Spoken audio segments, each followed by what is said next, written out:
আসসালামু আলাইকুম। আপনাদের সবাইকে স্বাগত জানাচ্ছি এখনকার আন্তর্জাতিক সংবাদে। শুরুতেই সংবাদ শিরোনাম। তেলবাহী জাহাজ নোঙরে দেশে তেলের মজুদ বাড়ছে, জ্বালানি মন্ত্রী।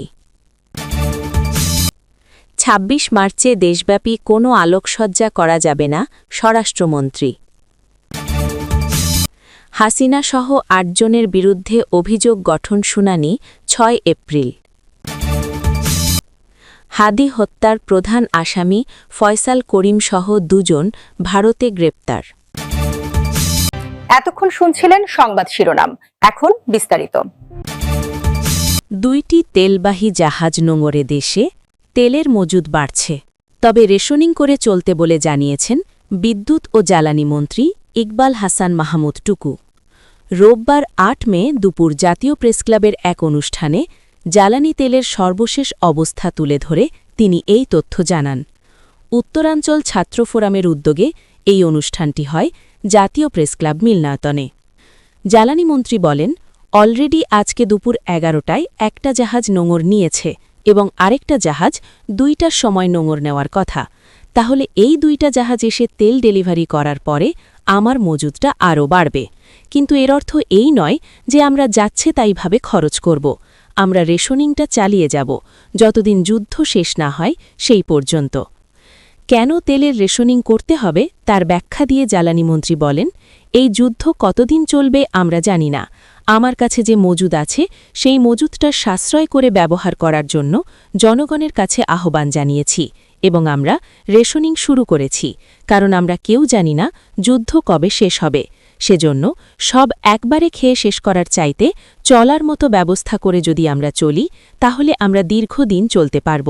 সেজন্য গতকালও বলেছি আমরা তেল মজুদ আছে, কিন্তু রেশনিং করে চলতে হবে। যেসব জাহাজ আটকে গেছে, যেসব জাহাজ মধ্য সমুদ্রে আছে, সেগুলো আস্তে আস্তে যেন আমার এই মজুদে যেন হাত না পড়ে। বিভ্রান্ত হবেন না, বিদ্যুতের দাম বাড়ছে না, ইকবাল হাসান মাহমুদ টুকু বলেন। মানুষের মধ্যে বিরোধীরা আতঙ্ক ছড়িয়েছে যে আমরা হয়তো এই যুদ্ধের কারণে বিদ্যুৎ এবং জ্বালানি তেলের দাম বাড়িয়ে দেব। আমি আশ্বস্ত করেছি যে আপাতত আমরা বিদ্যুতের দাম বাড়াচ্ছি না। সুতরাং দাম বাড়বে বলে ভয়ে তেল ভরে মজুদ করবেন, এটা ঠিক হবে না। তাই আমি প্রত্যেকটি এখানে যারা উপস্থিত আছো, তোমরা আমার ছাত্রদল, যুবদল, স্বেচ্ছাসেবক দল, বিভিন্ন অঙ্গ সংগঠনের কর্মীদের কাছে অনুরোধ থাকবে, তোমরা এই ভালোভাবে প্রচার করো তেলের অভাব নাই, কিন্তু রেশনিংটা চালু রাখতে হবে। আমরা জানি না ওই যুদ্ধ কবে বন্ধ হবে, এটা মানুষকে বলতে হবে।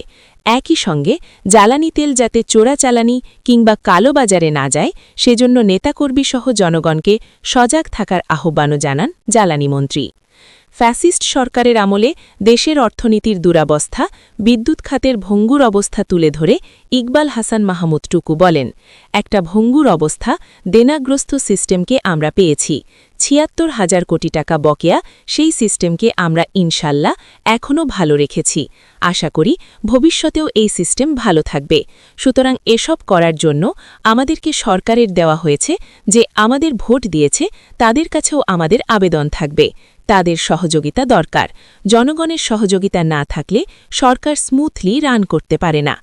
তারিক রহমানের নেতৃত্বে ২০ দিনের সরকারের আমলে রমজানে ইফতার, তারাবিহ ও সেহেরির সময়ে বিদ্যুতের যাতে লোডশেডিং না হয় সেজন্য বিশেষ নির্দেশনায় সফলতার কথা বলেন জ্বালানি মন্ত্রী।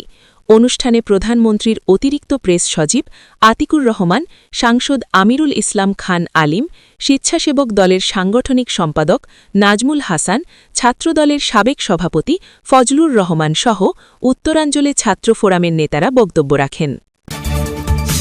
জ্বালানি সংকট মাথায় রেখে কৃচ্ছ সাধনের উদ্দেশ্যে এবার ২৬ মার্চে দেশব্যাপী কোনো আলোকসজ্জা করা যাবে না বলে জানিয়েছেন স্বরাষ্ট্রমন্ত্রী সালাহউদ্দিন আহমদ। রোববার ৮ মার্চ স্বরাষ্ট্র মন্ত্রণালয়ের সভাকক্ষে আইনশৃঙ্খলা সংক্রান্ত কমিটির বৈঠক শেষে সাংবাদিকদের একথা বলেন তিনি বলেন, এই দিবসে আমরা ঐতিহ্যগতভাবে আলোকসজ্জা করে থাকি। উদ্ভূত পরিস্থিতিতে এবং যাতে ফুয়েল ক্রাইসিস না হয় এবং কৃচ্ছ সাধন করতে পারি সেজন্য আমরা সিদ্ধান্ত নিয়েছি এবার দেশব্যাপী এই দিবস উপলক্ষে কোনো আলোকসজ্জা করা হবে না। এটা একটা গুরুত্বপূর্ণ সিদ্ধান্ত। আর যাতে নিরাপত্তা নিশ্চিত করা যায় সব দিকে সবাই সেটার ব্যাপারে আন্তরিক হন সংশ্লিষ্ট সব দপ্তর, মন্ত্রণালয় এবং জনসাধারণের সবারই আমরা সহযোগিতা কামনা করেছি। মন্ত্রী বলেন, ২৫ মার্চ গণহত্যা দিবস পালন করা হবে অত্যন্ত ভাবগাম্ভীর্যের সাথে, অত্যন্ত বেদনার সাথে। সেটা যথাযথ মর্যাদায় আমরা অতীতের মতো করেই পালন করব। এখানে ধর্ম মন্ত্রণালয়ের ভূমিকা আছে, মুক্তিযুদ্ধ মন্ত্রণালয় প্রধান লিড মিনিস্ট্রি হিসেবে এটা পালন করেন।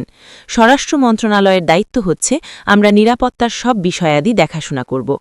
আর ২৬ মার্চ প্রত্যুষে সাভার স্মৃতিসৌধে পুষ্পমাল্য অর্পণ, রাষ্ট্রপতি, প্রধানমন্ত্রী, মন্ত্রিপরিষদের সদস্য, বিরোধী দলীয় নেতা এবং অন্যান্য সামাজিক ও রাজনৈতিক সংগঠনের যে পুষ্পমাল্য অর্পণের বিষয় আছে সেটা যাতে নিরাপদে সম্পন্ন করা যায় এবং যাতায়াত যাতে সহজতর করা যায় সে বিষয়ে আমরা সমন্বয় করেছি, যোগ করেন তিনি।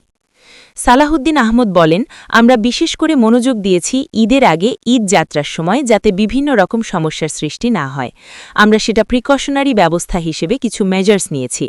আমরা একটা ফোকাল পয়েন্ট ঠিক করে দিয়েছি, যেমন ইন্ডাস্ট্রিয়াল পুলিশের দায়িত্বে যে অ্যাডিশনাল আইজিপি আছেন তিনি ফোকাল পয়েন্ট হিসেবে মন্ত্রণালয়ের পক্ষ থেকে কোঅর্ডিনেট করবেন অন্যান্য ইউনিট, বিজিএমইএ, বিটিএমইএ, বিকেএমইএ নেতাদের সঙ্গে, শ্রমিক প্রতিনিধিদের সঙ্গে, সড়ক পরিবহন শ্রমিক ফেডারেশনের সঙ্গে। মব জাস্টিস নিয়ে এক প্রশ্নের জবাবে মন্ত্রী বলেন, মব এক জিনিস আর কিছু কিছু ক্রাইম, স্পট ক্রাইম এক জিনিস। সবগুলোর সঙ্গে তো মব গুলিয়ে ফেললে হবে না। আমরা দেখলাম নরসিংদীতে একটা মেয়েকে ধর্ষণের পরে হত্যা করা হয়েছে। পরে তদন্তে দেখা গেল তার সঙ্গে তার নিজের সৎ বাবা জড়িত। কিন্তু প্রাথমিকভাবে আমরা যারা ধর্ষণের সঙ্গে জড়িত ছিল তাদের বিরুদ্ধে মামলা নিয়েছি এবং ৪৮ ঘণ্টার ভেতরে সব আসামিকে গ্রেপ্তার করা হয়েছে। তারা কাস্টাডিতে আছে এবং অনেকে স্বীকারোক্তি দিয়েছে। এইভাবে আরও ২-১টা ঘটনার কথা আমরা জানি, চট্টগ্রামের ঘটনার কথাও জানি। আমরা অ্যাড্রেস করছি সব বিষয়গুলোকে। মবের সঙ্গে তুলনা করলে হবে না। কিছু কিছু বিচ্ছিন্ন ঘটনা আছে, তবে আমরা অবশ্যই মবের বিষয়ে সিরিয়াস এবং মব কালচার বাংলাদেশ থেকে বিলুপ্ত হবে। ঈদের আগে বেতন ভাতা নিয়ে গার্মেন্টস শ্রমিকদের এক ধরনের আন্দোলন আমরা দেখে থাকি। আপনাদের দিক থেকে বেতন ভাতা পরিশোধের কোনো সময়সীমা বেঁধে দেওয়া হয়েছে কিনা প্রশ্নে তিনি বলেন, না, রমজানের আগে মানে ঈদের আগে আমরা গার্মেন্টস অ্যাসোসিয়েশন, বিজিএনইএ নেতা, বিটিএমইএ, বিকেএমইএ নেতাদের সবার সঙ্গে কথা হয়েছে। তারাও খুব আন্তরিক। উইথ আ ফিউ এক্সেপশন, সব ক্ষেত্রে তারা আশা করছেন যে সবকিছুই তারা ঈদের আগে বেতন, ভাতা, বোনাস ইত্যাদি পরিশোধ করতে পারবেন। সরকারের সহযোগিতা থাকবে, ব্যাংকিং সেক্টরের সহযোগিতা থাকবে। তারপরেও যদি ২-১টা গার্মেন্টসে সেরকম সমস্যা থাকে আমরা বলেছি আগে থেকেই আপনারা সেগুলো অ্যাড্রেস করবেন। হাসিনা সহ ৮ জনের বিরুদ্ধে অভিযোগ গঠনের বিষয়ে শুনানির জন্য আগামী ৬ এপ্রিল দিন ধার্য করেছেন ট্রাইব্যুনাল। রোববার ৮ মার্চ আন্তর্জাতিক অপরাধ ট্রাইব্যুনাল ১ এর চেয়ারম্যান বিচারপতি মোহাম্মদ গোলাম মর্তুজা মজুমদারের নেতৃত্বাধীন ৩ সদস্যের বিচারিক প্যানেল এ দিন ধার্য করেন। প্যানেলের অপর সদস্যরা হলেন বিচারপতি মোহাম্মদ শফিউল আলম মাহমুদ ও বিচারক মোহাম্মদ মহিতুল হক এনাম চৌধুরী। ট্রাইব্যুনালে প্রসিকিউশনের পক্ষে শুনানি করেন প্রসিকিউটর গাজী এমএইচ তামিম। তিনি এ মামলায় পলাতক ৬ আসামির পক্ষে স্টেট ডিফেন্স নিয়োগের আবেদন করেন। একই সঙ্গে আনুষ্ঠানিক অভিযোগ গঠন নিয়ে শুনানির জন্য সময় চান। পরে শুনানির জন্য আগামী ৬ এপ্রিল দিন ধার্য করেন ট্রাইব্যুনাল। এর আগে ২২ ফেব্রুয়ারি পলাতকদের হাজির হতে ২টি জাতীয় দৈনিক পত্রিকায় বিজ্ঞপ্তি প্রকাশের নির্দেশ দেন আদালত। এরই ধারাবাহিকতায় আজ তাদের হাজির হওয়ার কথা ছিল। এ মামলায় গ্রেপ্তার ২ আসামি হলেন সাবেক আইজিপি একেএম শহীদুল হক ও ডিএমপির সাবেক কমিশনার মোহাম্মদ আসাদুজ্জামান মিয়া। শেখ হাসিনা ছাড়া পলাতক অন্যান্যরা হলেন সাবেক স্বরাষ্ট্রমন্ত্রী আসাদুজ্জামান খান কামাল, ডিএমপির তৎকালীন অতিরিক্ত কমিশনার শেখ মোহাম্মদ মারুফ হাসান, তৎকালীন সিটিটিসি প্রধান মনিরুল ইসলাম, ডিএমপির তৎকালীন যুগ্ম কমিশনার ডিবি আব্দুল বাতেন। গত ২৯ জানুয়ারি ৮ আসামির বিরুদ্ধে প্রসিকিউশনে দেওয়া আনুষ্ঠানিক অভিযোগ আমলে নেন ট্রাইব্যুনাল। একই সঙ্গে তাদের বিরুদ্ধে গ্রেপ্তারি পরোয়ানা জারি করা হয়। প্রসিকিউশনের অভিযোগ অনুযায়ী ২০১৬ সালের ২৫শে জুলাই রাতে রাজধানীর কল্যাণপুরে জাহাজবাড়ি নামে পরিচিত একটি বাড়িতে কথিত জঙ্গি আস্তানায় অভিযান চালায় পুলিশের counter terrorism unit. Operation storm ২৬ নামের ওই অভিযানে ৯ তরুণকে গুলি করে হত্যা করা হয়। এ ঘটনায় মানবতাবিরোধী অপরাধের অভিযোগে ৮ জনের বিরুদ্ধে ট্রাইব্যুনালে মামলা করা হয়। ইনকেলাব মঞ্চের আহ্বায়ক ওসমান হাদি হত্যার প্রধান আসামি ফয়সাল করিম মাসুদ ও সহযোগী আলমগীর হোসেনকে গ্রেপ্তারের কথা জানিয়েছে ভারতের পশ্চিমবঙ্গ পুলিশের স্পেশাল টাস্ক ফোর্স। এসটিএফের সংবাদ বিজ্ঞপ্তির বরাতে রোববার সন্ধ্যায় বার্তা সংস্থা এএনআইয়ের প্রতিবেদনে এ তথ্য জানানো হয়েছে। ওই বিজ্ঞপ্তিতে বলা হয়েছে, শনিবার রাতে পশ্চিমবঙ্গের উত্তর ২৪ পরগনা জেলার বনগাঁ থেকে তাদের গ্রেপ্তার করা হয়। এসটিএফ বলছে, দুই বাংলাদেশি তাদের বেশে চাঁদাবাজি, হত্যাসহ গুরুতর অপরাধ করে ভারতে অনুপ্রবেশ করেছে বলে গোপন ও বিশ্বাসযোগ্য তথ্য ছিল। তারা সুযোগ পেলে বাংলাদেশে ফেরার উদ্দেশ্যে বনগাঁ সীমান্ত এলাকায় আশ্রয় নেওয়ার চেষ্টা করছিল। এই তথ্যের ভিত্তিতে শনিবার গভীর রাতে বনগাঁ এলাকায় অভিযান চালিয়ে তাদের গ্রেপ্তার করা হয়। প্রাথমিক জিজ্ঞাসাবাদে পাওয়া তথ্যের বরাতে পশ্চিমবঙ্গ পুলিশের স্পেশাল টাস্ক ফোর্স বলছে, ফয়সাল করিম মাসুদ ও সহযোগী আলমগীর হোসেন বাংলাদেশের রাজনৈতিক কর্মী ওসমান হাদিকে হত্যা করে ভারতে পালিয়ে যায়। মেঘালয় সীমান্ত দিয়ে তারা অবৈধভাবে ভারতে প্রবেশ করে এবং ভারতের বিভিন্ন স্থানে ঘোরাফেরার পর বাংলাদেশে ফেরার উদ্দেশ্যে শেষ পর্যন্ত বনগাঁয় যায়। এ বিষয়ে মামলা করা হয়েছে জানিয়ে এসটিএফ বলছে, রোববার আদালতে হাজির করার পর তাদের পুলিশ হেফাজতে পাঠানো হয়েছে। এ বিষয়ে জানতে চাইলে ডিএমপির অতিরিক্ত কমিশনার এসএন মোহাম্মদ নজরুল ইসলাম গণমাধ্যমকে রোববার সন্ধ্যায় বলেন, ওরা আমাদেরকে এখনও অফিসিয়ালি কনফার্ম করেনি। জুলাই অভ্যুত্থান এবং আওয়ামী লীগ নিষিদ্ধের আন্দোলনের মধ্য দিয়ে পরিচিতি পাওয়া হাদি ত্রয়োদশ সংসদ নির্বাচনে ঢাকা ৮ আসন থেকে স্বতন্ত্র প্রার্থী হওয়ার ঘোষণা দিয়েছিলেন। গত ১২ ডিসেম্বর গণসংযোগের জন্য বিজয়নগর এলাকায় গিয়ে তিনি আক্রান্ত হন। চলন্ত রিকশায় থাকা হাদিকে গুলি করেন চলন্ত মোটরসাইকেলের পেছনে বসে থাকা আত্মাতায়ী। গুরুতর আহত হাদিকে দ্রুত ঢাকা মেডিকেল কলেজ হাসপাতালে নিয়ে অস্ত্রোপচার করার পর রাতেই তাকে ঢাকার এভারকেয়ার হাসপাতালে ভর্তি করা হয়। এর দুদিন পর এয়ার অ্যাম্বুলেন্সে করে হাদিকে সিঙ্গাপুরে নিয়ে যাওয়া হয়। সেখানে চিকিৎসাধীন থাকার পর গত ১৮ ডিসেম্বর হাদির মৃত্যুর খবর আসে। হাদি গুলিবিদ্ধ হওয়ার পর গত ১৪ ডিসেম্বর ইনকেলাব মঞ্চের সদস্য সচিব আবদুল্লাহ আল জাবের বাদী হয়ে হত্যাচেষ্টা মামলা দায়ের করেন। পরে মামলাটিতে হত্যার ৩০২ ধারা যুক্ত হয়। এরপর থানা পুলিশের হাত ঘুরে মামলার তদন্তের দায়িত্ব দেওয়া হয় ডিবি পুলিশকে।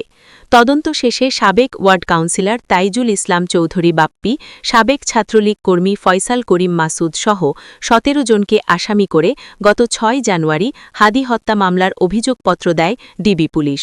অভিযোগপত্রভুক্ত আসামিরা হলেন প্রধান অভিযুক্ত ফয়সাল করিম মাসুদ ওরফে রাহুল ওরফে দাউদ ৩৭, তার বাবা মোহাম্মদ হুমায়ুন অবির ৭০, মা হাসি বেগম ৬০, স্ত্রী শাহেদা পারভিন সামিয়া ২৪, শালাক ওয়াহিদ আহমেদ শিপু ২৭, বন্ধু মারিয়া আক্তার লিমা ২১, মোহাম্মদ কবির ৩৩, মোহাম্মদ নুরুজ্জামান নোমানি ওরফে উজ্জ্বল ৩৪, ভারতে পালাতে সহায়তা অভিযোগ থাকা সিবিয়ন দিউ ৩২, সঞ্জয় চিসিম ২৩, মোহাম্মদ আমিনুল ইসলাম ওরফে রাজু ৩৭ এবং হত্যায় ব্যবহৃত অস্ত্রগুলি উদ্ধারের ঘটনায় গ্রেপ্তার মোহাম্মদ ফয়সাল ২৫, মোহাম্মদ আলমগীর হোসেন ওরফে আলমগীর শেখ ২৬, সাবেক ওয়ার্ড কাউন্সিলর মোহাম্মদ তাইজুল ইসলাম চৌধুরী বাপ্পি, ভারতে পালাতে সহায়তাকারী ফিলিপস নাল ৩২, জেসমিন আক্তার ৪২, মুক্তি মাহমুদ ৫১ এবং মুক্তি মাহমুদ ৩২।